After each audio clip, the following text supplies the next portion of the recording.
नमस्ते साथियों, आपका स्वागत है एग्री स्पाई मंडी भाव के हमारे यूट्यूब चैनल में। हमारे चैनल को सब्सक्राइब करें, वीडियो को लाइक करें और शेयर करें। नमस्कार किसान भाइयों और व्यापारी मित्रों, आपका स्वागत है हमारी विशेष चना बाजार रिपोर्ट में। आज हम आपको बताएंगे कि चने के दाम में आई तेजी के पीछे क्या कारण है और आने वाले दिनों में बाजार की दिशा क्या होगी। साथ ही जानेंगे कि सरकारी खरीद, आयात और स्टॉकिस्टों की गतिविधियां बाजार को कैसे प्रभावित कर रही हैं। तो वीडियो को अंत तक जरूर देखें और ताज़ा अपडेट पाने के लिए चैनल को सब्सक्राइब करें। चना बाजार में इस समय जबरदस्त हलचल देखने को मिल रही है। पिछले कुछ वर्षों में उत्पादन और कीमतों में बड़े बदलाव आए हैं, जिससे बाजार की दिशा लगातार प्रभावित हो रही है। वर्ष 2022 और 2023 में चने का उत्पादन काफी अच्छा रहा था, लेकिन इसकी अधिक आपूर्ति के कारण कीमतें गिरकर 4,500 रुपये प्रति क्विंटल तक पहुंच गई थीं। इससे किसान हतोत्साहित हुए और अगले साल बुवाई में कमी कर दी। 2024 में जब उत्पादन घटा तो बाजार में तेजी का रुख बन गया, जिससे अक्टूबर तक दिल्ली लॉरेंस रोड पर चने की कीमतें 8,000 रुपये प्रति क्विंटल तक पहुंच गईं। सरकार ने बाजार में बढ़ती कीमतों को नियंत्रित करने के लिए चने के आयात को अनुमति दी और पीली मटर का भी बड़े पैमाने पर आयात किया। इस फैसले से बाजार में आपूर्ति बढ़ी और कीमतें थोड़ी नरम पड़ गईं।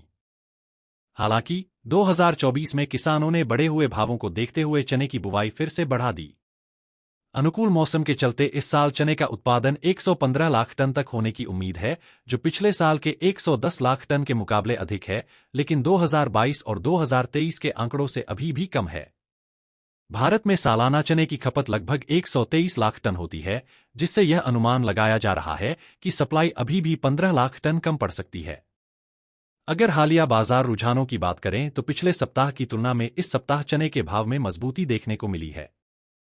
दिल्ली मंडी में चने की कीमत अपने निचले स्तर 5,400 रुपये से उछलकर 5,600 रुपये तक पहुंच गई है। चना दाल की मांग सुधरने से दाल के भाव भी 200 से 250 रुपये तक बढ़े हैं। दिल्ली में एमपी लाइन का नया चना 5,575 से 5,600 रुपये के बीच बिका, जबकि जयपुर लाइन का चना 5,675 से 5,700 रुपये तक रहा। किशनगढ़ मंडी में चने के भाव 5,190 से 5,240 रुपये रहे, वहीं कोटा में यह 5,000 से 5,275 रुपये तक रहा। देश भर की प्रमुख मंडियों जैसे मेहकर, मऊरानीपुर, अलीराजपुर, जोधपुर, अकोला, नागपुर, रायपुर और सोलापुर में भी चने के भाव 5,000 से 5,900 रुपये के बीच बने हुए हैं। चना बाजार में इस मजबूती के पीछे कई कारक जिम्मेदार हैं। मिलर्स द्वारा की जा रही मजबूत खरीदी, स्टॉकिस्टों की सक्रियता और 31 मार्च के बाद शुल्क मुक्त आयात की अवधि समाप्त होने की संभावना से बाजार को सहारा मिला है। व्यापारियों का मानना है कि वर्तमान भाव अब निचले स्तर पर हैं और आने वाले समय में तेजी का रुझान बन सकता है। राजस्थान में इस समय चने की कटाई जोरों पर है और मंडियों में आवक का दबाव बढ़ रहा है। अगले कुछ दिनों में आवक और बढ़ने की संभावना है, जिससे बाजार की तेजी थोड़ी सीमित रह सकती है।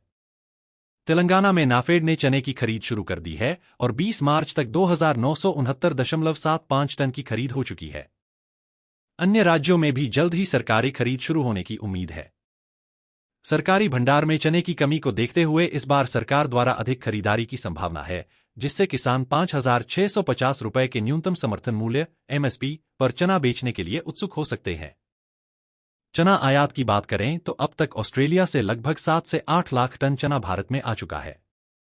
31 मार्च तक यह आयात शुल्क मुक्त है, लेकिन उसके बाद अगर सरकार आयात पर ड्यूटी लगा देती है तो यह बाजार के लिए एक और मजबूती का कारण बन सकता है।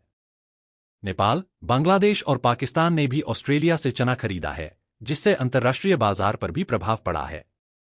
अगर आगे की स्थिति पर नजर डालें तो व्यापारी मान रहे हैं कि अगर मंडियों में आवक बहुत तेजी से नहीं बढ़ी तो ताजा डिमांड के कारण चने के भाव में और 200 रुपये की मजबूती आ सकती है।